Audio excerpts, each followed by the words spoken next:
Tifa here with FitBullyTV. Stan just came back from a wonderful trip in New York. Unfortunately, it wasn't the most best trip. Why? Because he had to go deal with a reactive dog. We want to continue to break down things that you should be prepared for when dealing with an aggressive breed. And aggressive breeds are breeds that have their own minds, think they should do their own things, don't care about what you want them to do. And that doesn't mean that goes for all of them, but you say, hey, Stan, walk them through the things you experienced, how many times you got bit on the first, what, day? First day. So first day I met this dog, he was a big old bully. And I mean, he was a nice looking dog. They fed him raw, his coat was good, he had good muscle tone, and we got him out. He was cool with everybody. But then when he saw that Frenchie, he was a different dog. And so, you know, Julian told me, he was like, hey, put the suit on. He has redirected a couple of times, so we would just want to be safe. So I put the suit on, I'm working with him, he's heeling, downing, you know, he has obedience, he has all those commands. And then we brought out the Frenchie, and he saw that Frenchie and he got unglued.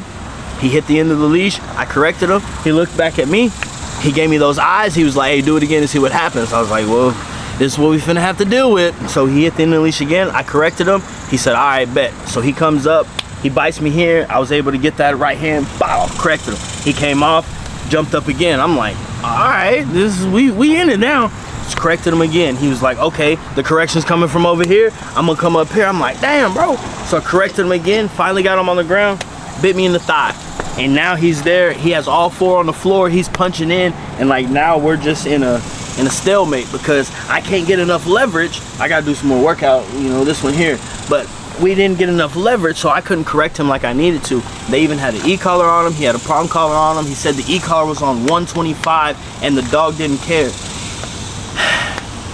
Finally we get the dog off, and I tell Julian, I said, hey, this dog has no relationship with me, you've worked with him before, he may be more receptive to a correction coming from you versus me because I'm a stranger.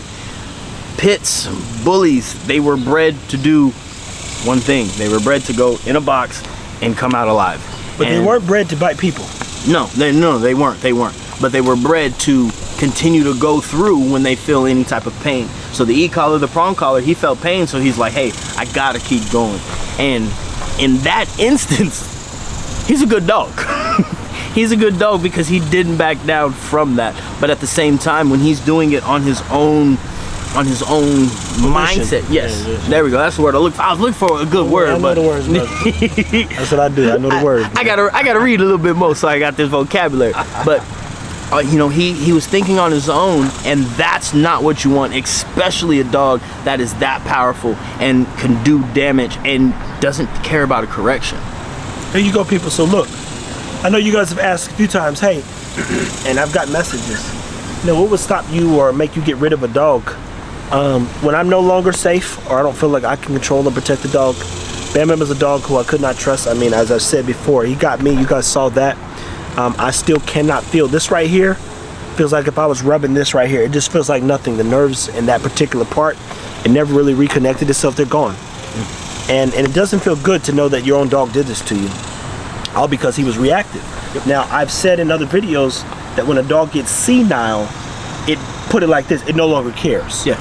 So now we've got an aggressive dog who's reactive, and at some point it gets older and says, well, you didn't kill me in the beginning, so I don't care now. Anybody bother me, I'm biting everybody. And at that point, we get to the same place at the same time, which in my opinion, it's not Stan's opinion, Stan's a believer in dogs and handlers and people. I believe the dog should. For the most part. Yeah. I'm learning. I believe a dog at that point should be put down. Because if it cannot coexist with other dogs, my family, my friends, then it's a danger. Yep. And why would you want to live in danger? Personally, if just my opinion.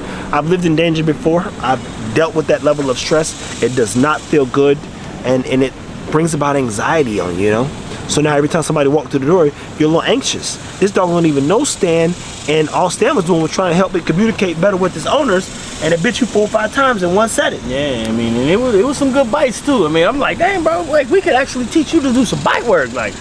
But I mean, that wouldn't be a dog that we would teach to do that because he goes too far left, and he's not thinking at that point, and that's a danger to a lot of people. That's not a small dog. He was a dog that if he get a hold of you, he would definitely change your life. and not for the good people. Not for the better. Not for the good. It'd be a rap, and all she wrote, murder was the case. And I don't know if he killed anybody. But Stan, what would be some of your advice to those people that are dealing with dogs that they're on the fence about, who are not sure about the next move to make?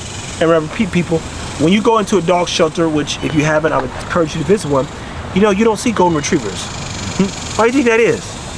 You can hug and pet golden retriever, ain't nobody getting bit. You'll see no Labrador retriever. You said, man, why? You don't see no French bulldogs. You said, man, what's going on here? All the good dogs, they at home. Wait, you said a Frenchie good dog? I ain't gonna tell you it's a good dog, but people ain't dropping no Frenchie off 9 out of 10 times. They spend too much money on them. Exactly. So the bag come first, but at the same time, they got no muscles, so they don't do a lot of damage. That's true too. And that's the thing. The Frenchie is the one causing the bully to react. And that's the craziest thing, because the bully's like, bro, I don't want to do this. But then he like, hey, he's looking at me wrong, bro. Like, why aren't you stopping him? And the Frenchie needed a little bit more control as well. So we actually taught him how to coexist. And by the end of, the 7 days that we were there, these dogs were able to be handled by their handlers inside, walking by each other, and they just needed to learn really what a correction was.